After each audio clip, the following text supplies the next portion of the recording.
Now we did weather. How about a little sports? There is a story that came out where it's sort of in a no man's land right now. Baseball Hall of Fame, you know, the news about who got in and got out isn't for another 10 days, I think. The football playoffs aren't until Saturday. And hockey, basketball, who cares at this point? It's pretty early in the season. And the regular seasons just don't matter much in hockey and basketball. But you may have heard the story about the New York Giants, who were in the playoffs for the first time in 5 years. There was something of a scandal involving the wide receivers. It wasn't really a scandal. Odell Beckham Jr., who's a huge star, even made the cover of Madden. And Sterling Shepard, who's a rookie who's done very well. Victor Cruz, who is coming back from a bad injury, and a guy named Roger Lewis, who I think is a rookie free agent who's had some troubles with the law, I think related to rape. But they had a day off. Look, football players really need a day off, let's be fair here. They went to Miami, they probably flew back the next day, they were on a boat. And that yesterday led to a lot of people saying, is that appropriate to do? But here some more details came out. You know, I got to tell you something. This is related. I selected the photos for this.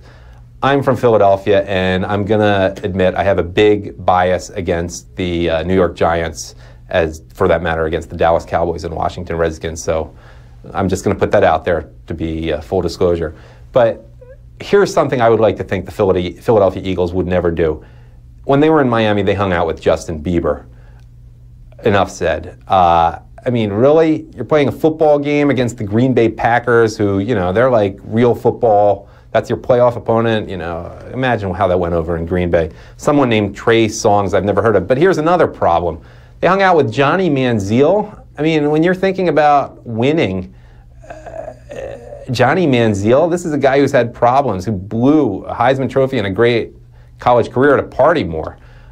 Really?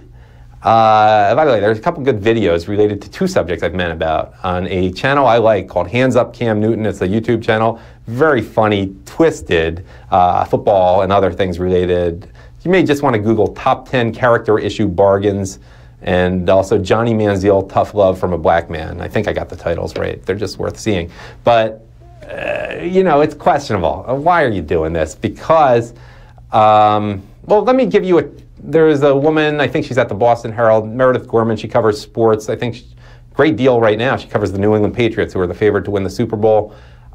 She summed it up pretty well because, oh, no, I got to say one other thing. There's an Adderall scandal. I totally left that out. Ad-libbing this part. That's why I seem looser.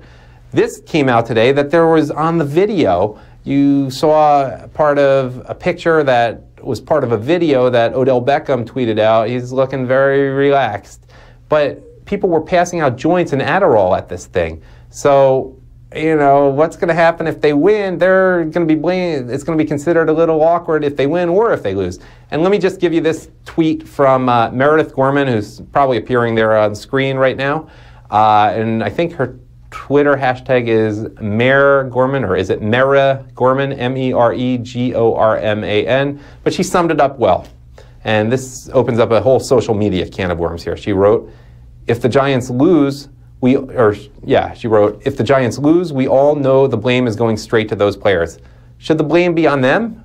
But that's just the way the world is today, especially with social media. And, you know, I know he has some opinions on this. So Steve Lookner, you love when the co-producer, co-writer of this show comes on. And I have to give you full disclosure about him. I don't know if he's going to talk about this, or I think he has some opinions about this too. He's from New England and absolutely hates the Patriots. And I think we covered that in the last week or two, why he is like that. But he has some opinions there. So if he has any strong anti-Patriots bias, that would maybe come up now. Welcome, Steve. Hi, Adam. How are you? Good to see you again. I'm good. It's been so long. I'm not getting in a Twitter fight today, so that's not why I'm here. I will